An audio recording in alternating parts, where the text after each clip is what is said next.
మన pan India star Prabhas కల్కి చిత్రం డే 5 బాక్స్ ఆఫీస్ వద్ద ఈ సినిమా అడుగుపెట్టింది. 4 రోజుల్లో ఘనంగా వీకెండ్ అయితే పూర్తి చేసుకుందని చెప్పాలి. డే 1 190 కోట్ల గ్రాస్ వసూలు అయితే చేసుకోగా 3 రోజుల్లోనే 410 కోట్ల గ్రాస్ వసూలు చేసింది.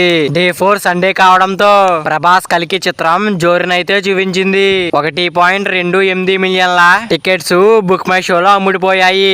డే 4 బాక్స్ ఆఫీస్ వద్ద అనుకున్నట్టుగానే 120 కోట్ల దాటేసి 130 కోట్ల గ్రాస్ వద్ద అయితే ఆగింది. నైట్ షోల్లో భారీ గ్రోత్ వచ్చినట్టుగా తెలుస్తుంది.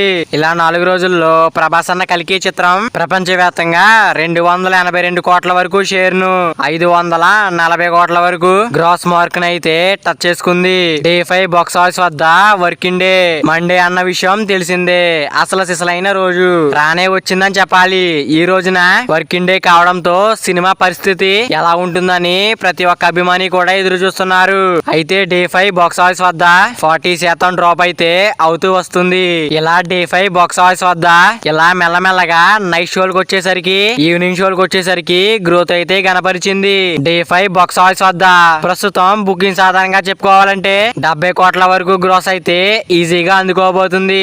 ఇది నిజంగా చాలా గొప్ప మ్యాటర్ అని చెప్పాలి. వర్కింగ్ డేస్ లో కూడా సినిమా స్టడీ హోల్డ్ అయితే గనపరుస్తుంది. డే 5 బాక్స్ ఆఫీస్ వద్ద వసూలు కలుపుకుంటే 5 రోజుల్లోనే 610 కోట్ల వరకు గ్రాస్ మార్క్ అయితే టచ్ చేసుకుంటుంది. ప్రభాస్ కల్కి చిత్రం 740 కోట్ల టార్గెట్ ని ఈజీగా లేపే విధంగా కనిపిస్తుంది. ఇంకా 130 కోట్ల వరకు గ్రాస్ వసూలు చేసుకుంటే సరిపోతుంది. మిగతా రోజుల్లో ప్రభాస్ అన్న పాన్ ఇండియా చిత్రం కల్కి 700 కోట్ల గ్రాస్ ను ఈజీగా లేపేస్తుందని ట్రేడ్ కూడా స్పష్టం చేసింది. మరి దీనిపై మీ అభిప్రాయం ఏంటో కింద కామెంట్ చేయండి ఫ్రెండ్స్. మరి ప్రభాస్ అన్న కల్కి చిత్రం మీరు చూసినట్టయితే సినిమా మీకు ఎలా అనిపించిందో కింద కామెంట్ చేయండి ఫ్రెండ్స్. మరి ప్రభాస్ అన్న కల్కి చిత్రం బాక్స్ ఆఫీస్ దగ్గర లాంగ్ రన్ లో ఎంత వరకు వెళ్తుంది అనుకుంటున్నారో కింద కామెంట్ చేయండి ఫ్రెండ్స్. మరి వీడియో అందరూ చేరాలంటే వీడియో ఒక లైక్ చేసుకుని అలాగే ఛానల్ ని సబ్స్క్రైబ్ చేసుకుని పక్కన బెల్ ఐకాన్ ఆన్ లో పెట్టుకోండి. Thank you for watching guys.